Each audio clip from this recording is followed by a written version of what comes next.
जय श्री राम दोस्तों, वॉक पे चर्चा में आपका स्वागत। फ्री की रेवड़ियाँ हम बहुत सुनते हैं और कुछ पॉलिटिकल पार्टीज़ ने इसको एक वोट बैंक का हथियार बना लिया है। लेकिन समझने की ज़रूरत है ये मॉडल आया कहाँ से।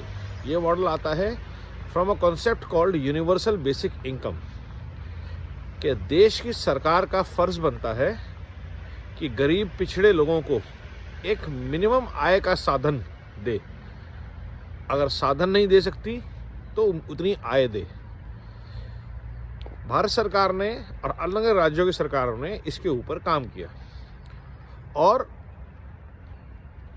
एक लगभग 3 से 5 हज़ार रुपया 6 हज़ार रुपया महीना हर परिवार तक पहुंचे ऐसा प्रयास किया।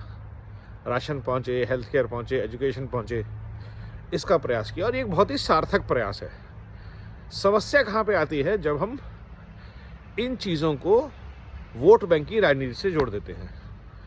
सो today if the government of India and states want to get away from this model, they have to clearly state that इतनी फैमिलीज़ को, जिसमें इतने लोग होंगे, मान लीजिए एक फैमिली आधार कार्ड बनता है, उसके बेसिस पे उनको education, health care, food and cash इतना हम हर महीने देने का प्रयास करेंगे। इसमें से 40% पोर्शन, 60% पोर्शन स्टेट गवर्नमेंट दे और बाकी का पोर्शन सेंट्रल गवर्नमेंट दे। लेकिन उसके लिए उन परिवारों को बहुत सारे फिल्टर्स में से पास होना पड़ेगा। उनमें कोई, उस परिवार में किसी ने रिजर्वेशन ना लिया हो, उस परिवार में 2 से ज़्यादा बच्चे ना हों, उस परिवार की किसी के पास सरकारी नौकरी नहीं होनी चाहिए, इनकम के सोर्सेज जो हैं, अगर उस परिवार की मंथली इनकम 20,000 रुपये से ऊपर है सब लोगों की मिला के, तो और वो एक परिवार होना चाहिए। ये नहीं कि मकान के चक्कर में या पेंशन के चक्कर में माँ अलग हो गई, बाप अलग हो गया, बेटों को अलग कर दिया कि ये 5 घरों में पैसा आएगा। तो ये सारा सिस्टम फ्रेमवर्क तैयार होने में टाइम ज़रूर लगेगा, लेकिन कहीं ना कहीं भारत ने इस पे, चाहे गलत नीयत से सही, कदम तो बढ़ा ही दिया है। अब समस्या ये है कि 80 करोड़ लोगों के लिए जब आप 5,000 रुपये महीने का इंतज़ाम करने जाते हैं तो बात हो जाती है 40,000 करोड़ रुपए महीने की।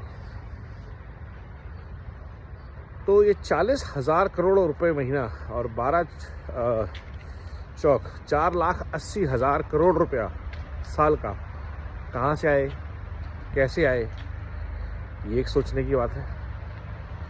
क्या भारत इकोनॉमिक ग्रोथ से ये चीज़ें ला सकता है? क्या भारत के पास इतना रेवेन्यू जनरेशन की अपॉर्चुनिटीज़ हैं इनकम्स में? मनरेगा एक इसलिए इसी दिशा में एक प्रयास था कि लोगों को फ्री में पैसे ना देके उनकी मेहनत, उनके काम के अगेंस्ट दिया जाए। तो इस दिशा में सरकार को सोचना पड़ेगा, और अगर कोई सरकार सोच सकती है आज की डेट में तो भाजपा की सरकारें हैं, क्योंकि वो एटलीस्ट एक प्रोग्रेसिव थॉट को लेकर चलती हैं। और इसमें हेल्थ केयर, एजुकेशन भी है, क्वालिटी ऑफ लाइफ भी है। कैसे हम दिल्ली में लोगों को बेसिक चीज़, जैसे पानी, बिजली अच्छी क्वालिटी का दे सकते हैं, वो पूरे देश में नहीं दे सकते। यूपी जैसे, दिल्ली की आबादी 1.5 से 2 करोड़ है, यूपी की आबादी 22 करोड़ है। तो 22 करोड़ लोगों तक अगर योगी जी ये मॉडल लेके जा पाएँ, जिसमें उनके लिए सेहत, एजुकेशन, सफाई, quality of life, law and order के साथ साथ एक मिनिमम इनकम की गारंटी हो, उसके अगेंस्ट उनको कुछ वर्क आवर्स लॉग इन करने हो, माताओं बहनों को समाज के लिए सेवा करनी हो, गांव में मनरेगा हो, युवाओं को आप कुछ स्किल्स के लिए ट्रेन कर सकते हैं जिसमें वो गाँव की टेक केयर कर सकें, और रिपोर्टिंग हो प्रॉपर। तो ये मैकेनिज़्म अगर हम डेवलप कर लेते हैं तो यूबीआई के थ्रू हम देश की सेफ्टी, इकोनॉमी, इकोसिस्टम, एनवायरनमेंट सबका ध्यान रख सकते हैं। इस समय वक्त ये है कि इस रेवड़ी मॉडल को कन्वर्ट किया जाए यूनिवर्सल बेसिक इनकम के मॉडल में। स्टेट और सेंटर की कंसंट्रेशन, जैसे जीएसटी में हो रहा है, बहुत अच्छी तरह से चीज़ें इवॉल्व होती हैं, रेगुलरली मीटिंग होती थी स्टेट गवर्नमेंट के, तो ऐसे ही स्टेट गवर्नमेंट के health department, education department central के साथ मिलके पॉलिसी डिसीजन बनाएं कि यूबीआई में हमें क्या क्या देना है, कितना कितना देना है और किस किस कैटेगरी के लोगों को देना है। इससे एक और बहुत बड़ा फ़ायदा होगा कि गाँव से शहर की तरफ जो माइग्रेशन है वो भी ख़त्म होगा। लेकिन सबसे इम्पॉर्टेंट चीज़ इससे पहले जो करनी है वो है भ्रष्टाचार पे प्रहार, जो कि ये पैसा, ये सुविधाएं सही लोगों तक पहुँचे।